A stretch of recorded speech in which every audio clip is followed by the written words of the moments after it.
علامہ اقبال ایک ایسے شاعر جنہوں نے اپنی شاعری اور سوچ سے نہ صرف بر صغیر بلکہ ساری دنیا میں انقلاب برپا کیا۔ وہ صرف ایک شاعر ہی نہیں، ایک پولیٹیکل لیڈر، ایک بیرسٹر اور ایک فلاسفر بھی تھے، جنہوں نے یوروپ سے تعلیم حاصل کرنے کے باوجود اسلام کی اس فکر کو زندہ رکھا، جن کے خیالات صرف پاکستان تک سمت نہیں تھے۔ ہندوستان کی طرف جائے تو ہندوستان کے ایک بہت بڑی ہندو پولیمیف فلاسفر تھے جن کا نام تھا ربندر ناتھ ٹیگور۔ ربندر ناتھ ٹیگور علامہ اقبال کی وفات کے بعد کہتے ہیں کہ علامہ اقبال کے اس دنیا سے جانے کے بعد جو خالی جگہ رہ گئی ہے، جو خلا رہ گئی ہے، اس خلا کو شاید ہی اس زمانے میں آنے والے زمانے میں کوئی پر کر پائے۔ تھوڑا سا اور آگے ایران کی طرف جائے تو ایران کے ایک بہت بڑے شاعر تھے جن کا نام تھا محمد تقی بہار صاحب۔ محمد تقی بہار صاحب علامہ اقبال کے لیے ایک بہت خوبصورت فارسی میں پرشین میں لائن کہتے ہیں کہ عصر حاصر خاصہ اقبال دشت، ہمارا دور اقبال کے نام سے منسوب ہے۔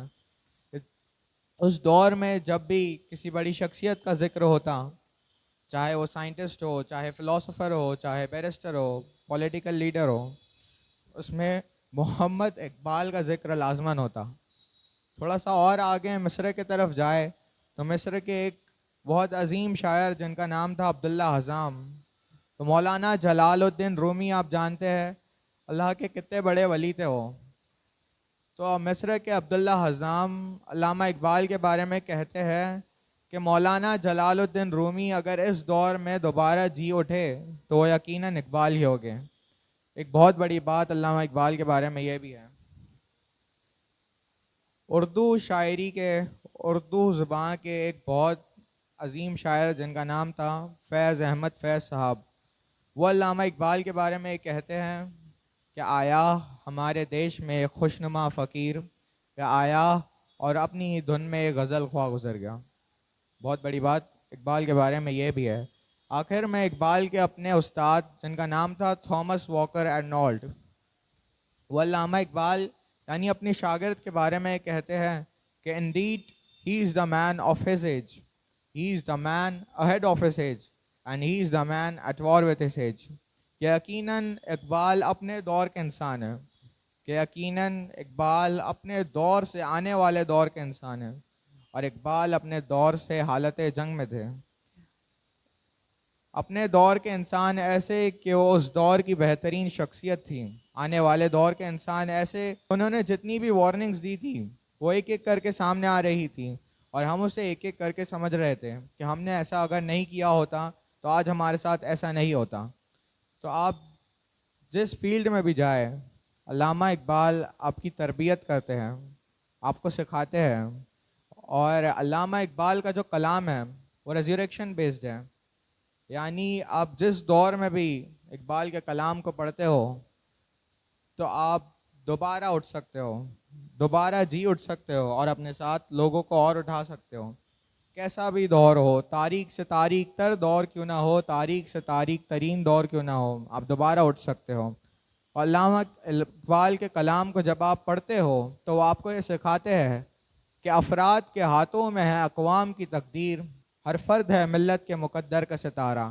افراد یعنی لوگوں کی جمع، اقوام یعنی قوم، اور ہر فرد ہے ملت کے مقدر کا ستارہ یعنی ہر اسپیسیفک پرسن عوام کے فیوچر کا سٹار ہے، بس خود کو پہچاننے کی ضرورت ہے۔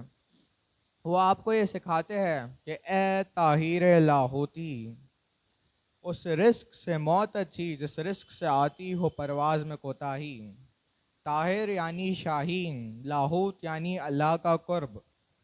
اس لیے علامہ اقبال نے فرمایا کہ اے طاہر لاہوتی، تو عالم ملک میں رہتا ہے لیکن تیرا سفر ملکوت، تجھے پستیوں سے اٹھ کر کمال کا سفر کرنا ہے۔ اللہ نے انسان کو کمال کے لیے خلق کیا، اس لیے علامہ اقبال نے فرمایا اے طاہر لاہوتی کہ ملک میں رہنے والے وہ شاہین جس نے پرواز کر کے لاہوت تک کی رسائی حاصل کرنی ہے۔ اس رزق سے موت اچھی، کیوں موت اچھی؟ جس رزق سے آتی ہو پرواز میں کوتاہی۔ اس لیے کہ اس شاہین نے اگر رزق ناجس کو منہ لگا لیا رزق حرام کو منہ لگا لیا تو اس کا مقصد وہیں بے مقصد ہو جائے گا، وہ آگے نہیں بڑھ پائے گا۔ علامہ اقبال ہمیں یہ بھی سکھاتے ہیں کہ دیار عشق میں مقام پیدا کر، نیا زمانہ نئی صبح و شام پیدا کر۔ خدا اگر دل فطرت شناس دے تجھ کو، سکوت لالا و غل سے کلام پیدا کر۔ میرا تاریخ امیری نہیں فقیری ہے، خود ہی نہ بیچ غریبی میں اپنا نام پیدا کر۔ کہ عشق وہ نہیں جو محبوب سے کیا جائے، عشق وہ جو خدا سے کیا جائے۔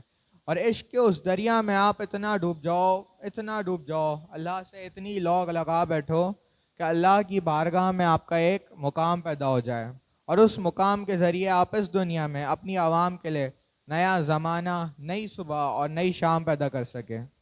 وہ آپ کو یہ سکھاتے ہیں کہ تو شاہی ہے، پرواز ہے کام تیرا، تیرے آگے آسماں اور بھی ہیں۔ شاہین وہ پرندہ جو پرواز کے نام سے جانا جاتا ہے۔ پرواز کام ہے تیرا، دیکھو 10th پاس ہو کے، 12th پاس ہو کے یا گریجویشن کمپلیٹ کر کے سیٹسفائیڈ نہیں ہونا، آگے آنے والے چیلنجز کو فیس کرنے کے لیے تیار رہنا ہے کہ تیرے سامنے آسماں اور بھی ہے۔ علامہ اقبال ہمیں ہر چیز کا فرق سکھاتے ہیں کہ آپ شاہین ہو، کہ آپ کے اور گرگس کے جہاں میں فرق ہے، کہ شاہین کے اور گرگس کی پرواز میں فرق ہے، کہ شاہین کی اور گرگس کے شکار میں فرق ہے۔ کہ اس کے تھرو علامہ اقبال ہمیں سچ، جھوٹ، صحیح، غلط، حرام اور حلال سکھاتے ہیں۔ کہ سچ ہے شاہین پرواز کا پرندہ ہے اور گرگس مردار کھاتا ہے۔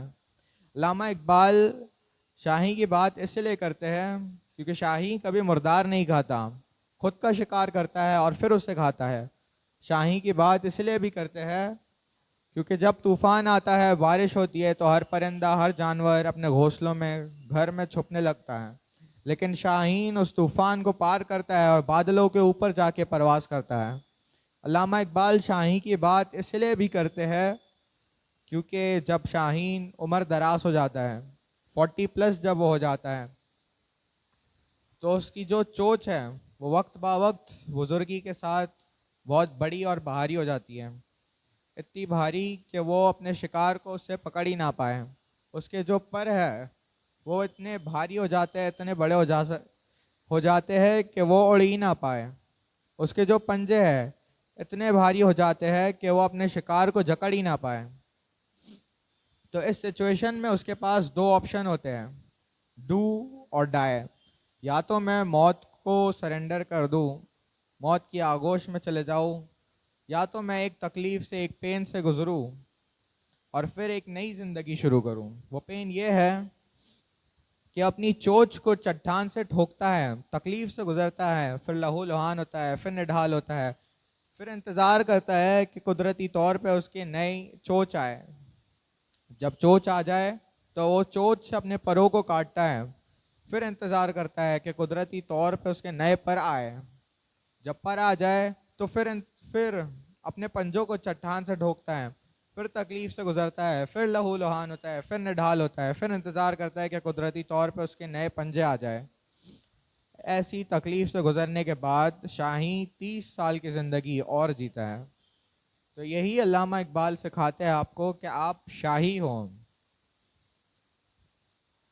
آخر میں اپنی مسلمان عوام سے یہ کہنا چاہتا ہوں کہ ہم زندہ رہ کر بھی مر چکے ہیں، بس جسم سے روح کا نکلنا باقی رہ گیا ہے۔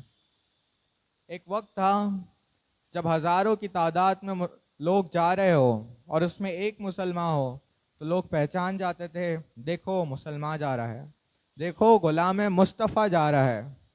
کہ مسلمان کے آنکھوں کی وہ سرمائی، اس کے چہرے کا وہ نور، اس کے لباس کا انداز، اس کے سلام کا انداز، اس کے جواب کا انداز لوگ پہچان جاتے تھے۔ اور آج 100 کی تعداد میں بھی مسلمان جا رہے ہو تو ان کو پہچاننا مشکل ہو جاتا ہے کہ یہ مسلمان ہیں۔ تو علامہ اقبال کا ایک شعر یاد آ رہا ہے کہ ہر کوئی مست میں ذوق تن آسانی ہے، ہم اپنے شوق میں ذوق میں گم ہیں۔ تم مسلمان ہو یا انداز مسلمانی ہے، حیدری فکر ہے نہ دولت عثمانی ہے، تم کو اسلاف سے کیا نسبت روحانی ہے۔ رہ گئی رسم ازا روح بلالی نہ رہی، فلسفہ رہ گیا تلقین غزالی نہ رہی۔ اس زمانے میں لوگ معزز ہوئے مسلمان ہو کر، اور تم خوار ہوئے تاریخ قرآن ہو کر۔ کہ جب رمضان آتا ہے سب قرآن شریف پڑھتے ہیں، لیکن جب چلے جاتا ہے تو بڑے ہی محبت سے اسے مخمل کے کپڑے میں لپیٹ کر الماری کے اندھیرے میں رکھ دیتے ہیں۔ جب آپ اس قرآن کو الماری کی تاریکیوں میں رکھتے ہیں تو کیا آپ کو خوف نہیں آتا کہ آپ نے قرآن کو تاریکیوں میں رکھ تو دیا، اللہ آپ کو بھی تاریکیوں میں رکھے گا۔ علامہ اقبال ہم کو ہماری ہر فیلڈ میں ہماری تربیت کرتے ہیں، اور انہوں نے جتنی بھی وارننگز دی تھی وہ ایک ایک کر کے سامنے آ رہی تھی، اور ہم اسے ایک ایک کر کے سمجھ رہے تھے کہ ہم نے ایسا اگر نہیں کیا ہوتا تو آج ہمارے ساتھ ایسا نہیں ہوتا۔ کہ اپنی خودی کی حفاظت کرو، اپنی خودی کو بچاؤ، اور اس مقام تک لے کے جاؤ کہ خدا آپ سے خود پوچھے اے بندے بتا تیری رضا کیا ہے۔ علامہ اقبال کا ایک شعر ہے کہ خودی کو کر بلند اتنا کہ ہر تقدیر سے پہلے خدا بندے سے خود پوچھے بتا تیری رضا کیا ہے۔ کہ جس رب کو راضی کرنے کے لیے ہم اتنی محنت کرتے ہیں، اتنی عبادت کرتے ہیں، لیکن اس رب کو راضی نہیں کر پاتے، لیکن وہ رب اس بندے کی رضامندی میں شامل ہو رہے ہیں، بہت بڑی بات ہے۔ علامہ اقبال ہمیں رسول اور آداب رسول رسالت کے بارے میں یہ بتاتے ہیں کہ کی محمد سے وفا تو ہم تیرے ہیں، یہ جہاں چیز ہے کیا لوح قلم تیرے ہے۔ یہ جہاں کیا چیز ہے اس لوح قلم سے کہ جس سے آپ اپنی تقدیر لکھ سکو، جو لکھو وہ آپ کو مل جائیں گا، بشرط یہ کہ محمد صلی اللہ علیہ وآلہ وسلم سے آپ کو وفا کرنی پڑیں گی۔ تو جاتے جاتے بڑے ہی افسوس کے ساتھ میں آپ سے یہ کہنا چاہتا ہوں کہ ہم مسلمان ہمارے انداز مسلمانی بھول چکے ہیں۔ اللہ حافظ۔